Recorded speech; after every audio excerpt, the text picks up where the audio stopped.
ભૂપતભાઈ પોતાના કોઈ અંગત સ્વાર્થ માટે ભારતીય જનતા પાર્ટીમાં ગયા એટલે એનો પણ લોકોમાં એક આક્રોશ છે. તમામ જગ્યાએ 2-5 ખેડૂતો તો એવા ઊભા થાય છે કે જે કિરીટ પટેલ જે ઉમેદવાર છે એના નામ જો ભ્રષ્ટાચારનો આરોપ મૂકે છે. અહીંયા તો તલાટી કમ મંત્રી નહોતા અમને મળતા ને આજે કેબિનેટ મંત્રી તમે કેમ આવી ગયા? કોંગ્રેસે ઉમેદવાર રાખવાથી જે કોંગ્રેસનો જૂનો મત બેંક હશે એ કોંગ્રેસમાં જવાથી ગોપાલભાઈની જે સરસાઈ છે એ ઘટી શકે છે. થોડું ઘણા અંશે કોંગ્રેસ અહીંયા મત લઈ જશે, પણ કોંગ્રેસ મને લાગે છે 10,000ની અંદર રહેશે. લીડ જે પ્રકારે મળવી જોઈએ તે નહીં મળશે, પણ જીત તો ફાઇનલી ગોપાલભાઈ જીતશે એવું વાતાવરણ આજના તબક્કામાં છે. શરમ સંબંધ એ પ્રકારની સ્ટ્રેટેજી અહીંના મંત્રી તંત્રીઓએ ચાલુ કરી છે અને તમામ ગામમાં સાંસદ ધારાસભ્યનું લિસ્ટ લઈને જાય છે. ગોપાલ ઇટાલિયા વિધાનસભામાં નહીં પહોંચવા જોઈએ એટલે કોઈ પણ ભોગે તમે ઉમેદવાર નાખો એટલે કોંગ્રેસે પણ ઉમેદવાર નાખ્યા છે એવું મને લાગે છે. મારા બધા દર્શકોને મારા બાપા સીતારામ. વિસાવદરની ચૂંટણી ચાલી રહી છે અને તેવામાં આમ આદમી પાર્ટીની આખી ટીમ વિસાવદરમાં છે, બીજી તરફ ભારતીય જનતા પાર્ટી અને સાથોસાથ કોંગ્રેસ પણ મહેનત કરી રહી છે. પરંતુ આ વખતે વિસાવદરનો મૂડ કંઈક અલગ છે, આ વખતે વિસાવદરની સ્થિતિ કંઈક અલગ છે અને એવામાં સવાલ એ છે કે આમ આદમી પાર્ટી જે ગોપાલ ઇટાલિયા અને બાકી જે નેતાઓ છેલ્લા 2-3 મહિનાથી ત્યાં મહેનત કરી રહ્યા છે એ કેટલી ફળી શકે એમ છે. શું કોંગ્રેસ આમ આદમી પાર્ટીને નડશે? શું એનો ફાયદો ભારતીય જનતા પાર્ટીને થશે? અને આ જ વિષય પર વાત કરવા માટે અમારી સાથે જોડાયા છે ડેડિયાપાડાના ધારાસભ્ય, આમ આદમી પાર્ટીના ધારાસભ્ય ચેતરભાઈ વસાવા. ચેતરભાઈને આપ સૌ કોઈ જાણો છો, પોતાના વિસ્તારમાં આદિવાસીઓના મુદ્દા ઉઠાવવાની વાત હોય, સરકારને ચેલેન્જ કરવાની વાત હોય, આ તમામ મુદ્દે ચેતરભાઈ હંમેશા લાઇમલાઇટમાં રહ્યા છે અને અત્યારે ચેતરભાઈ વિસાવદરમાં છે. ચેતરભાઈ, સૌથી પહેલા શું જોઈ રહ્યા છો વિસાવદરમાં? વિસાવદરમાં ત્રિપાખીઓ કહેવાય કે 3 પાર્ટીના ઉમેદવારો છે, પણ જે પ્રકારે ગોપાલભાઈનું નામ શરૂઆતથી લગભગ 23 માર્ચે ગોપાલભાઈના નામની જાહેરાત થઈ અને ગોપાલભાઈએ તે દરમિયાનથી અહીંયા પ્રચારનો કેમ્પેનની શરૂઆત કરી દીધી અને ગામડે ગામડે એમની પોતાની ઉમેદવારની મિટિંગો થઈ. સાથે સાથે એમણે એક વર્ગના લોકો સાથેની બેઠકો કરી અને એ જ પ્રકારે અમે પણ વિસ્તારોમાં ફરીએ છીએ ત્યારે માહોલ ખૂબ સારો છે. લોકો મન બનાવીને બેઠા છે. લોકોને જે પ્રકારનું ઉમેદવારની માંગ હતી એ પ્રકારના ઉમેદવાર તરીકે ગોપાલ ઇટાલિયા મળ્યા છે ત્યારે વાતાવરણ ગોપાલભાઈના તરફે છે અને ગોપાલભાઈ વિસાવદરની વિધાનસભા જીતીને ગાંધીનગર ખાતે પહોંચશે એવી મને પૂરો વિશ્વાસ છે. જનતાએ તમારા એક સાથી પણ આપ્યા હતા 2022 તમારી જોડે, ભૂપતભાઈ તો દગો કરી દીધો. તો શું ભૂપતભાઈ, આમ તો તમે જીત્યા ત્યારે સાથી મિત્રો હતા, પછી આ વિસાવદરમાં છો, ક્યારે મુલાકાત થઈ ભૂપતભાઈ સાથે, ભૂપતભાઈની સાથે? ના, હાલમાં તો ભૂપતભાઈ સાથે મુલાકાત નથી થઈ. એમના પોતાના ગામમાં પણ મારી સભા હતી. જે પ્રકારે 2022માં આમ આદમી પાર્ટી અને ભૂપતભાઈ પર જે ભરોસો અહીંના લોકોએ આપ્યો હતો, પણ ભૂપતભાઈ પોતાના કોઈ અંગત સ્વાર્થ માટે ભારતીય જનતા પાર્ટીમાં ગયા એટલે એનો પણ લોકોમાં એક આક્રોશ છે. બીજું કે આપણે વિસાવદર વિધાનસભાનો ઇતિહાસ તમે જોયો હશે, છેલ્લા 18 વર્ષથી અહીંયા ભારતીય જનતા પાર્ટીના કોઈ ધારાસભ્ય ચૂંટાણા નથી અને હાલનો માહોલ પણ એ જ બતાવે છે. અહીં મોટે ભાગે ખેડૂતો ખેતી કામ સાથે જોડાયેલા છે અને એ લોકોના જે પ્રશ્નો હતા એ ભારતીય જનતા પાર્ટી 30 વર્ષના શાસન દરમિયાન પણ એનું નિરાકરણ નથી આવ્યું. ચાહે ખાતરનો પ્રશ્ન હોય, ટેકાના ભાવનો પ્રશ્ન હોય, જમીન માપણીનો હોય, એ ચાહે પાક નુકસાનીનો હોય, પાક વીમાનો હોય, એ સહકારી મંડીના કૌભાંડોનો યાર્ડ કે એપીએમસીનો હોય, તમામ મોરચે ખેડૂતો અહીંયા ખૂબ નારાજ છે અને એ નારાજગી નું હવે એમના પર એક આશાનું કિરણ તરીકે ગોપાલભાઈ ઇટાલિયા એમની વચ્ચે છે. તો અમને લાગે છે કે ગોપાલભાઈ તરફે સારું એવું મતદાન થશે અને ગોપાલભાઈ વિસાવદર વિધાનસભા જીતશે એવો અમને પૂરો ભરોસો છે.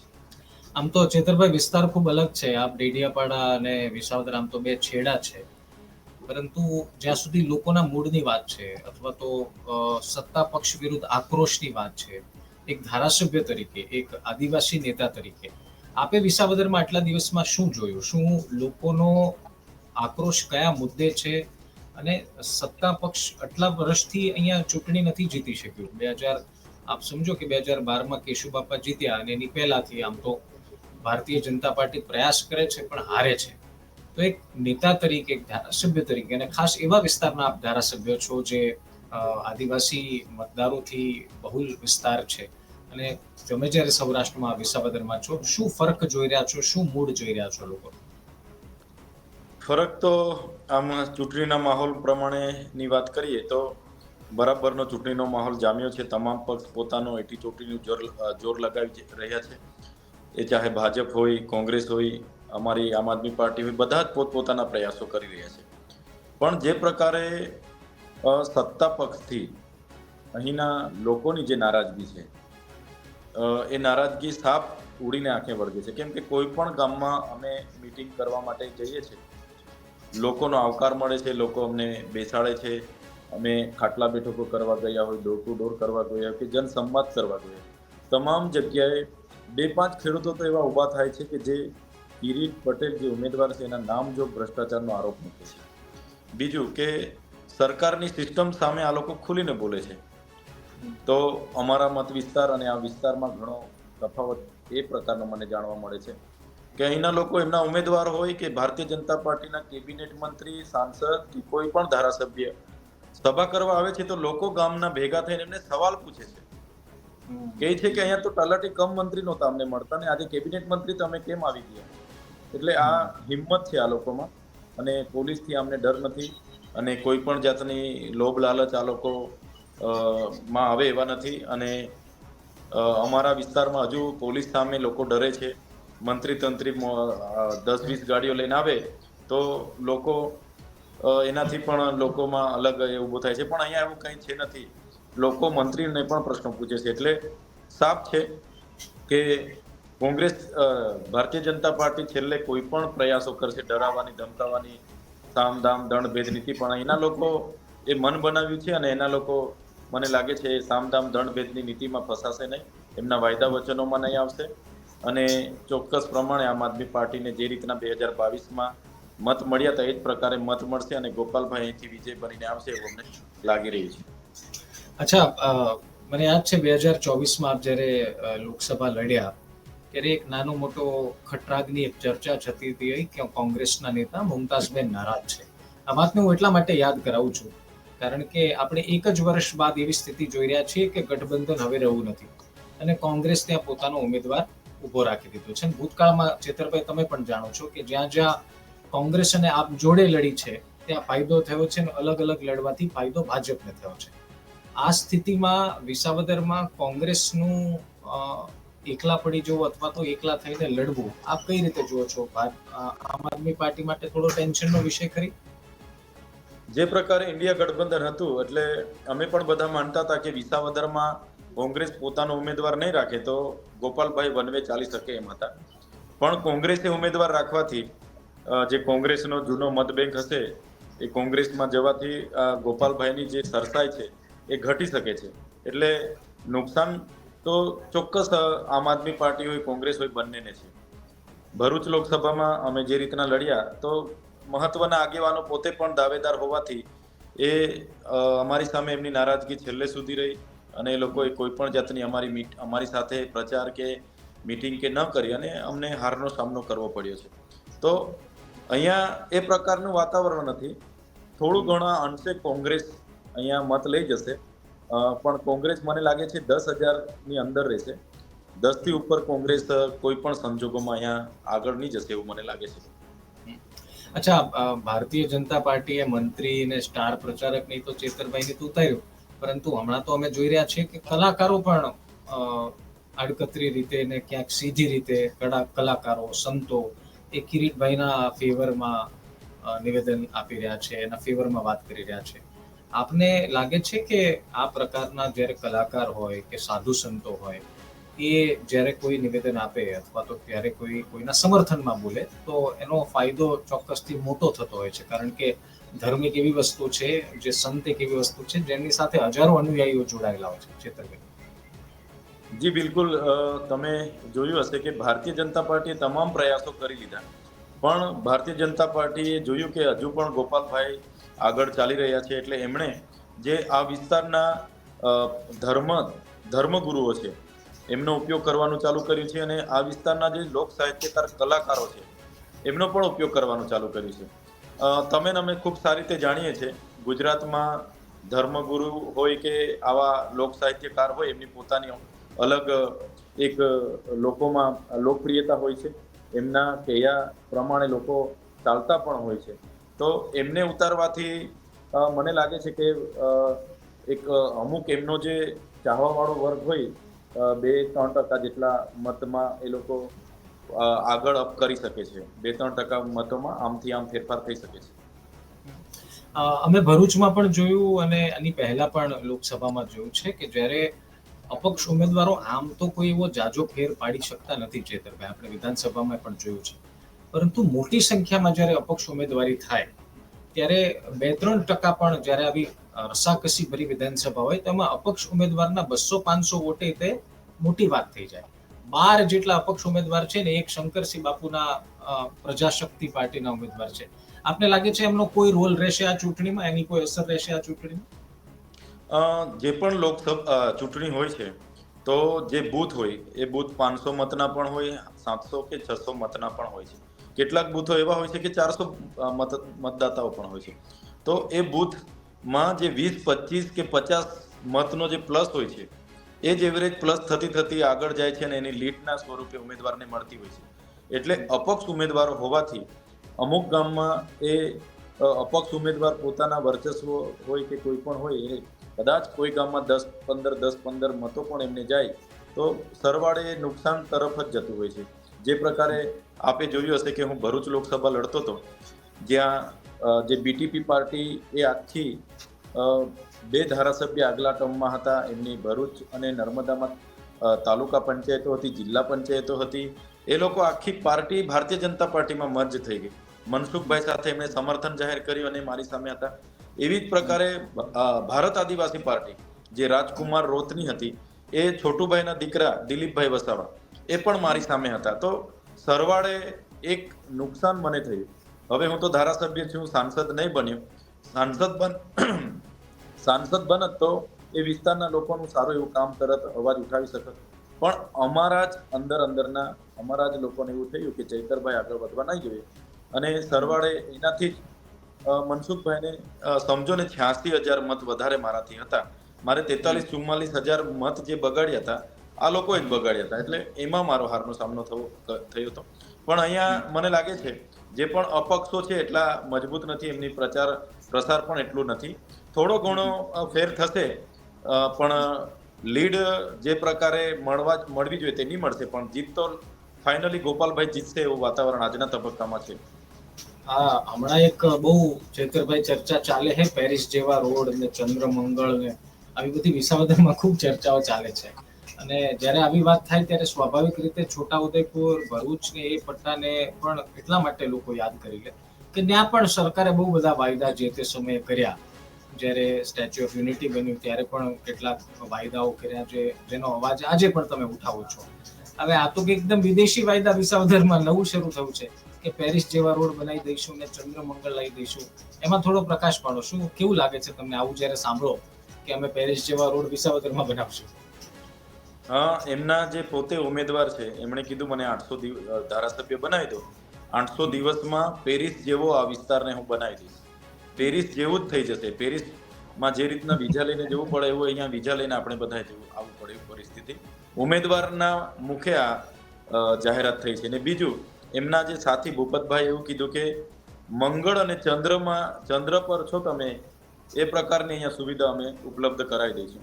ત્યારે સવાલ એ થાય છે કે છેલ્લા 30 વર્ષથી તમારી સરકાર છે, 30 વર્ષથી તમે પંચાયતથી લઈને પાર્લામેન્ટ સુધી ધારાસભ્ય સિવાય તમામ હોદ્દા ઉપર છો, તમે ચેરમેન છો, બધી સહકારી માળખામાં તમે છો. ત્યારે જ તમે શું કર્યું? તો હમણાં તમે રસ્તા બનાવવા માટે તમને સૂઝ પડે છે. બીજું કે હવે સ્ટ્રેટેજી પણ થોડી બદલાઈ છે. હવે જે પણ આખા ગુજરાતના મંત્રીમંડળથી માંડી જેટલા નેતાઓ ગામડામાં છે હવે એ લોકો આજીજી કરે છે. એ લોકો સરકાર અમારી છે, અમે જે કરવાના હશે તે અમે જ કરીશું, ગોપાલભાઈ એકલા ચૂંટીને હું કરી લેવાના છે. બીજું કે તમારે આટલું અમારે જોઈ લેવું પડશે, આટલી વખત અમારું જોઈ લેવું પડશે, એવા સંબંધોમાં પણ રાખે છે, શરમમાં પણ રાખે છે. એટલે હવે શરમ, સંબંધ એ પ્રકારની સ્ટ્રેટેજી અહીંના મંત્રી તંત્રીઓએ ચાલુ કરી છે અને તમામ ગામમાં સાંસદ ધારાસભ્ય એનું લિસ્ટ લઈને જાય છે. નોકરિયાત વર્ગને પણ પ્રેશર કરે છે, વેપારી વર્ગને પણ પ્રેશર કરે છે. જે લોકો ઉદ્યોગમાં છે, સુરત, આજુબાજુના રાજકોટ, એ ઉદ્યોગકારોને પણ કહે છે કે ભાઈ તમારા વર્કરો, તમે તમારા ગામમાંથી આટલા મત નીકળવા જોઈએ. એવી રીતના હવે ધીરે ધીરે આ લોકોએ સ્ટ્રેટેજી હવે બદલી કાઢી છે. હવે આ લોકો ગામમાં ઘરે ઘરે જઈને આ પ્રકારની સંબંધ અને શરમની વાતો કરવા લાગ્યા છે. હમ. ભારતીય જનતા પાર્ટી હંમેશા એ આરોપ કોંગ્રેસ માફ કરજો, કોંગ્રેસે હંમેશા પ્રચારમાં એ આરોપ લગાવ્યો કે આમ આદમી પાર્ટી છે એ ભારતીય જનતા પાર્ટીની બી ટીમ છે. તો બીજી તરફ ભારતીય જનતા પાર્ટી એવું કહે છે કે કોંગ્રેસ ને આમ આદમી પાર્ટી બે એક જ છે. આમાં આપણે નથી લાગતું કે જે જનતા, વિસાવદરની જનતા છેલ્લા 10 વર્ષથી દગો સહન કરે છે? હર્ષદભાઈને જીતાડ્યા તો હર્ષદભાઈ જતા રહ્યા, પછી ભૂપતભાઈને જીતાડ્યા, ભૂપતભાઈ જતા રહ્યા. એટલે આમ જો તો 10 વર્ષથી તો સીધો દગો કરે છે. હવે એ જનતા કોના પર વિશ્વાસ કરે? કોણ કોની બી ટીમ, કોણ કોની સી ટીમ? આપને નથી લાગતું આ થોડું કન્ફ્યુઝન છે જેમાં કોઈકને ફાયદો અને કોઈકને નુકસાન જશે? હા, જે પ્રકારના કોંગ્રેસના નેતાઓ અહીંયા કોઈ પણ સભા કરે છે એ ડાયરેક્ટ આમ આદમી પાર્ટીના ગોપાલ ઇટાલિયાને ટાર્ગેટ કરે છે. એમાં સીધી વાત એવી છે, કોઈ પણ નેતા પોતાના ભવિષ્યનું વિચારતા હોય છે. કોંગ્રેસના નેતાઓ પણ એવું પોતાના ભવિષ્યનું વિચારે છે કે ગોપાલ ઇટાલિયાના વિધાનસભામાં જવાથી ગુજરાતમાં આમ આદમી પાર્ટી તરફ એક માહોલ ઊભો થશે, તાલુકા જિલ્લાઓમાં આમ આદમી પાર્ટી મજબૂત બનશે અને આવનારી વિધાનસભામાં મજબૂત બનશે.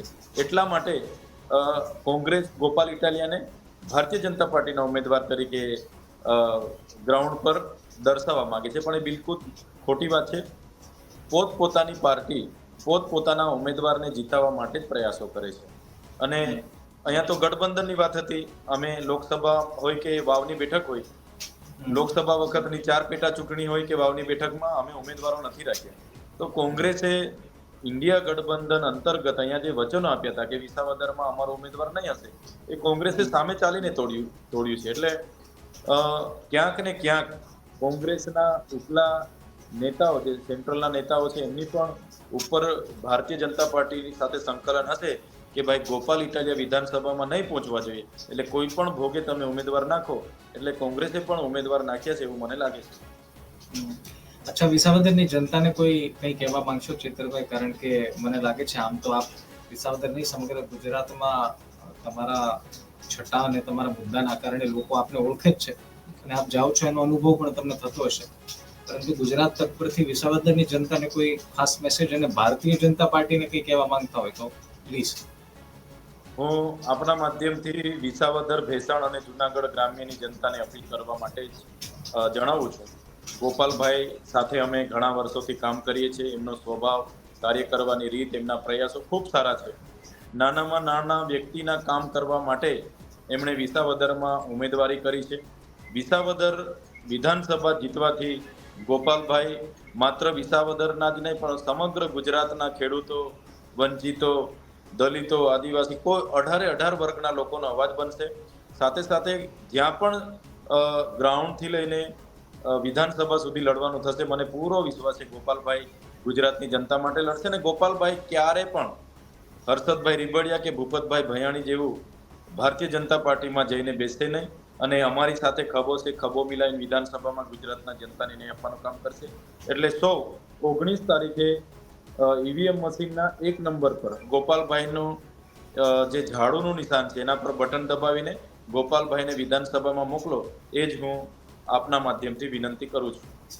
ભાજપ જે પ્રચાર કરે છે ચેતરભાઈ, એને કંઈ કહેવા માંગો છો? ભાજપ તો પેરિસ ને ચાંદ ને આ કલાકારો, સંતો, મંત્રીઓના ધાડા, આટલું બધું મહેનત ભારતીય જનતા પાર્ટી પણ કરી રહ્યું છે ને આપણો આત્મવિશ્વાસ આમ આદમી પાર્ટીનો પણ ઉપર છે. કોઈ ભાજપને મેસેજ આપવા માંગો છો? ભારતીય જનતા પાર્ટી જે રીતના પ્રચાર કરી રહી છે ત્યારે કલાકારો, ધાર્મિક ગુરુ અને બધું નવું લઈને આવે છે, પણ જે પ્રકારે ઉમેદવાર એમના છે અને ઉમેદવાર પ્રત્યેની આ વિસ્તારોમાં નારાજગી છે, તો જે પ્રકારની ઉમેદવારની છાપ છે એ આવનારા દિવસોમાં ગમે તે પણ કરી શકે છે. બૂથ કેપ્ચરિંગ સુધીની પ્રવૃત્તિ પણ ભારતીય જનતા પાર્ટી કરી શકે છે. એવું અમને દેખાઈ રહ્યું છે. પણ ગમે તેટલા પ્રયાસો કરશે, લોકોએ મન બનાવી લીધું છે. એટલે આમ આદમી પાર્ટીના ગોપાલ ઇટાલિયા સારી એવી સરસાઈથી, સારી એવી લીડથી જીતે છે એમાં કોઈ શંકા નથી. અને ભારતીય જનતા પાર્ટીને આવનારા દિવસોમાં ચોક્કસ ગોપાલભાઈ ઇટાલિયા સાથે રહીને વિધાનસભામાં અમે ઘેરીશું અને ગુજરાતની જનતાનો અવાજ અમે બનીશું. અચ્છા, કિરીટભાઈની ઉપર આપ આરોપ લગાવો છો, પરંતુ ભારતીય જનતા પાર્ટીના નેતાઓ, મંત્રીઓ તો એવું કહે છે કે તમે જે કૌભાંડના આરોપ લગાવ્યા એ તો એ સહકારી સંસ્થા ફડચામાં ચાલતી હતી, નુકસાનીમાં હતી, પરંતુ જ્યારથી કિરીટભાઈ આવ્યા એમને પ્રોફિટમાં કરી દીધી. આ આરોપ બેબુનિયાદ છે અને કોઈ લેવા દેવા નથી, એવું ભાજપ કહે છે. આરોપ હું વ્યક્તિગત નથી લગાડતો. હું જેટલા પણ ગામમાં જાઉં છું એ ગામમાં ખેડૂતો સામેથી ઊભા થાય છે, જેમને નોટિસો મળી છે, જેમણે લોન નથી લીધી છતાં નોટિસો મળી છે, અને ચેરમેન કિરીટભાઈ છે. એટલે ફર્સ્ટ કિરીટભાઈ અને એમના માણસો દ્વારા કરવામાં આવેલું ખૂબ મોટું કૌભાંડ આ વિસ્તારમાં લોકોના મુખે અમારી સમક્ષ આવે છે, લોકો અમને બતાવે છે. એટલે આરોપ નથી, થયેલો ભ્રષ્ટાચાર છે. અને એની સામે આવનારા દિવસોમાં ગોપાલભાઈ એ ભ્રષ્ટાચારીઓ સામે મોરચો માંડવા માટે, અહીંથી ભ્રષ્ટાચાર નાબૂદ કરવા માટે, ઇકો ઝોન હટાવવા માટે અને જે પણ અહીંની પ્રજાના નાના મોટા પ્રશ્નો છે કામ કરવા માટે ગોપાલભાઈને અહીંના લોકો ચૂંટીને લાવે. બસ ભાજપ માટે અને અહીંની પ્રજાને મારે બે શબ્દમાં કહેવું છે. એક અહમ છે ભારતીય જનતા પાર્ટીનો, અને એક બાજુ તમારો સ્વમાન છે. તો સ્વમાનને જીતાડો, ગોપાલભાઈને જીતાડો, એ જ આપના માધ્યમથી વિનંતી કરું છું. ખૂબ ખૂબ ધન્યવાદ ચેતરભાઈ, અમારી સાથે જોડાવા બદલ, અમારી સાથે વાતચીત વિસાવદરને લઈ કરવા બદલ ખૂબ ખૂબ ધન્યવાદ આપનો. તો આપ સાંભળી રહ્યા હતા ચેતરભાઈ વસાવાને, જેમનું કહેવું છે કે 100% ગોપાલ ઇટાલિયા જીતે જ છે. એમણે એ પણ સ્વીકાર કર્યો કે કોંગ્રેસના આવવાથી આમ આદમી પાર્ટીને ચોક્કસ થોડી ઘણી મુશ્કેલી વધી શકશે, પરંતુ એ લીડ ઘટશે, ગોપાલ હારશે એવી કોઈ શક્યતાઓ જ નથી. તમારો શું વિચાર છે આ ઇન્ટરવ્યુને લઈને એ કમેન્ટમાં લખવાનું ભૂલતા નહીં. ફરી મળીશું એક નવા વિડીયો સાથે, એક નવા ઇન્ટરવ્યુ સાથે. ત્યાં સુધી ધ્યાન રાખો. બાપા સીતારામ.